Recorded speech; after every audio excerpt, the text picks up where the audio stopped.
I don't know what the global equivalent of this word is, but I've had friends who have, you know what a dargah is?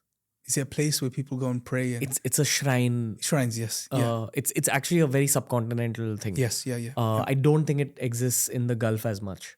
Not as much. No. Yeah. But often, if a person is supposedly possessed in India, one of the key things to do is to take that person to a dargah. Yes. Now, at the dargah, they end up working with, I don't know the right word, but priests of some sort. Or leaders in the Leaders. place. Yeah. Religious leaders. Or Fakir. yeah, supposed religious leaders, that would they refer to them as people that are in charge of the place, I guess, and have some abilities apparently that can exercise. I want to talk about those leaders, how they get those abilities, Yeah. and this aspect of them having, for lack of better words, pet jinns themselves Yeah. who help them out with their work. Yeah. Yeah.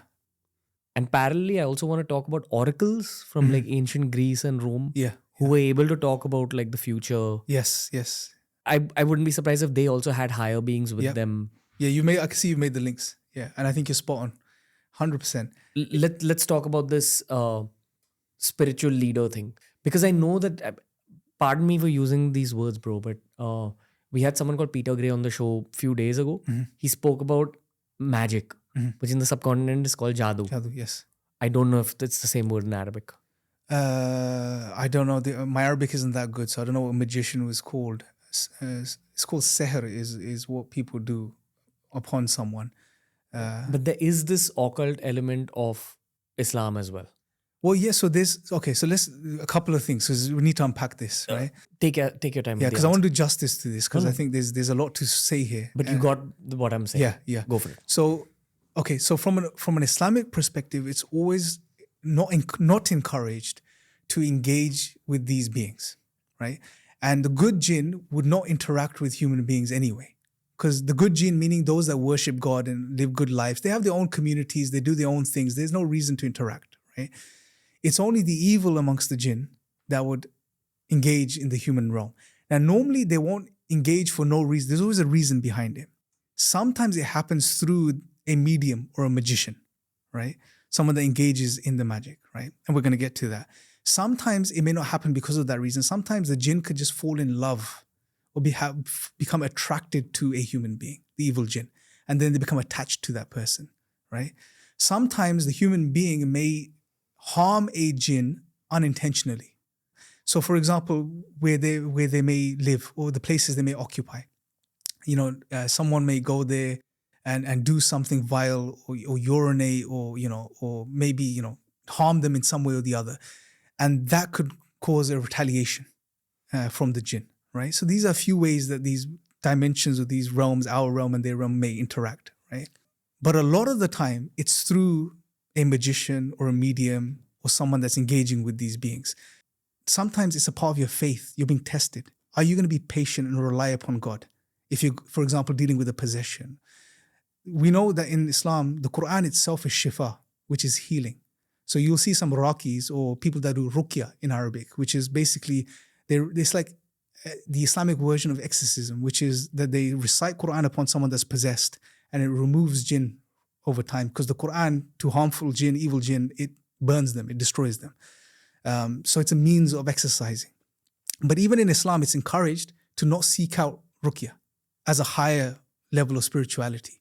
Again, that direct connection with God, seeking from God alone, not from anything or anyone else. It's that direct connection with your creator. So just generally, the first point I'm trying to get across is that Islamically, it's not encouraged to go to these people and there's no need for it if you know who God is and you have a strong relationship with God. However, pragmatically in society, especially in the subcontinent, there is these traditions of going to these peers, sometimes call them, peer babas. And unfortunately, let's be honest there, most of these guys are frauds. Some do engage with the jinn. So they do certain practices. And by the way, bro, I'm sure you've looked into this. For someone to get control of the jinn or to have him as a pet, like you said. Animism. Yeah. It takes a lot of sacrifice and degradation of the human self to achieve that. Because the jinn don't work for free. What most people don't realize is these evil jinn, they're not going to help you for no reason, right? They won't want something back in return. And what they want is always more than you ask from them. And in many cases, these jinn require and ask people to do some despicable things, bro. I mean, I'll give you an example just as a side point. Have you heard of Jack Parsons? Name rings a bell. Yeah. Okay, so Jack Parsons was a direct student of Aleister Crowley. Aleister Crowley, you know. I'm sure you've heard. You go to any, talk about the occult, Aleister Crowley's there. He was one of the biggest occultists of the past, 20th century, you can say. Did some evil, despicable things. I mean, if you look at the stuff he did, it's just shocking, right? Jack Parsons was one of his main students. Now, Jack Parsons is also known, if you search him up on Google, he is one of the founding fathers of modern day rocketry. So NASA, all of these big organizations, space organizations that build shuttles and stuff. Jack Parsons was one of the founders of modern rocketry.